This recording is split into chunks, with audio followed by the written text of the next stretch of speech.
وی سبا د قیامت روز بی او وی پرشتے براشی او الله ته وی چې الله د پلانکی بنده دومره مونځ کړو وی د مونځ اجر به میلو شي وی بیا به ورته چې دومره زکات ورکړو او حج هم کړو عمره هم کړو تبلیغ ته هم تلو جهاد هم کړو ذکر هم کړو ټول عملونه به بیان کړي وی د هر عمل اجر به میلو شي وی بیا به پرشتي الله ته وی چې الله مونږ څه لیکلي هغه ټول ختم شو وی الله تعالی به ورته فرمایي چې زما د بنده یو عمل تاسو سره باقی پاتې دی وی پرشتي به حیران شي وی هغې به الله ته چې کریم ربه کم عمل باقی پاتې دی وی الله به ورته فرمایي د عمل په دوران کې زما بنده به ستړی شو لکه تاسو ډېر وختي داسې ناست یې غرمې خوب هم هغه هم پرېښوده رالی د الله په در کې کېناستی د مدرسې افتتاح کېږي په سیکنډ ټایم کې به تاسو ته قال الله قال الرسول بیانېږي نو تاسو لږ هغو شانتې قرباني ورکړه وی الله به ورته تاسو زما د بنده دا ټایم خو لیکلی دی چې د په مسجد کې 2 غنټې 2 نیمې غنټې 3 غنټې تېرې کړې خو دې په دوران کې به زما دا بنده ستړی شوي وي وی تاسو د ده دا ستړیوالی نه دي لیکلی وی الله بیا به فرشتې ډېر تعجب سره تپوس کوي چې الله ته به د دې ستړیوالي په بدله کې دې ته څه ورکوې وی الله به ورته فرمایي چې د دې ستړیوالي په بدله کې به زه د خپلو بندګانانو ته خپل دیدار ور نصیب کومه نورون انسان ستړی خوشي خو دا ستړیوالی د چا دپاره دی دا د الله دپاره دی او الله خو تاسو ته کتل که نه تاسو یو ښکلې ارادې سره راغلی یې حاجي عبدالله بن سلام رضی الله عنه دا د یهودیانو غټ عالمو دا مسلمان شو وی چې کله مسلمان شو وی ده به په ړومبي صف کې مونځ نه کو وی دی به دویم صف کې شاته ولاړو وی یو ورځ ورته چاوي چې کاکا د الله نبی فرمایي چې چاته دا پته ولګېده چې په دې ړومبني صف باندې الله څونه اجر ورکوي وی دا خلق به په جنگ باندې په زور باندې خلقو نه حاصل کې او تاسو په ړومبي صف کې مونځ نه کوئ عبدالله بن سلام رضی الله عنه خبره په زړه ولیکه هغه ورته وی چې زه د تورات عالم یم او د تورات په کتابونو کې یو عجیبه خبره لیکلې ده د حضور سلام د هغې امتیان په هغې کې عالمان علما یا صلحا چې څومره علما دي یا صلحا دي وایي چې څوک په دې پسې شاته په دویم صف کې مونځ وکړي وایي د دې خلکو د سجدې په برکت سره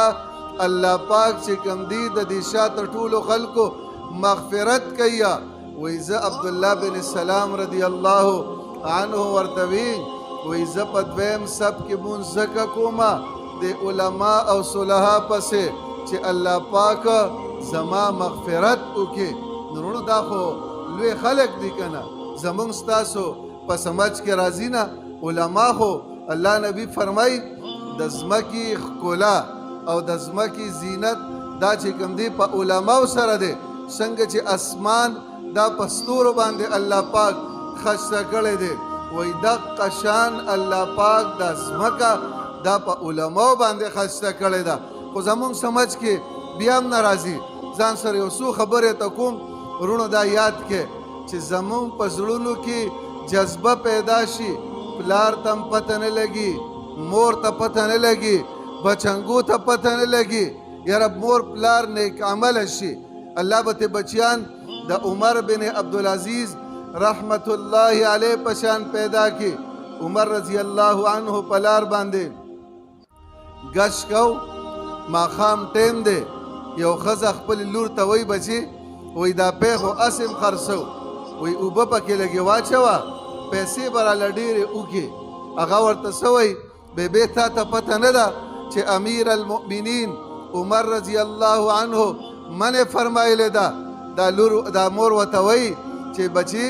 دلته امیر المؤمنین کم دی ورته وی بېبې امیر المؤمنین خو نشته خو د امیر المؤمنین رب خو شته که نه الله خو شته وی د هغه دا خبره خوښه شوه بیا د خپل زوی عاصم رحمت رضی الله عنه هغه دپاره وغوسته نکاح وشوه رخصتی وشوه وی کله به چې عمر رضی الله عنه سهار ټیم کې وته وی د انګور ته وی بچی چې د دروازې سره ودرېږه او یو اواز کوه چې امیر المؤمنین خو نشته خو د امیر المؤمنین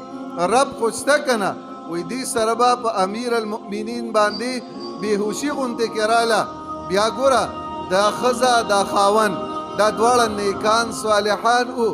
د دې په اولاد کې الله پاک د عمر بن عبدالعزیز رحمت الله علیه په شان انسان بیا پیدا کړ چې په 22 لاک مربع میل باندې دغه حکومت و چې کله عمر بن عبدالعزیز رحمت الله علیه وفات شو او په قبر کې کېښوده وی د اسمان نه یو پرچی راله په هغې یې 2 کرښې لیکلې وې بسم الله الرحمن الرحیم براءة من الله لعمر بن عبدالعزیز من النار الله وی من د عمر بن عبدالعزیز رحمت الله علیه د پاره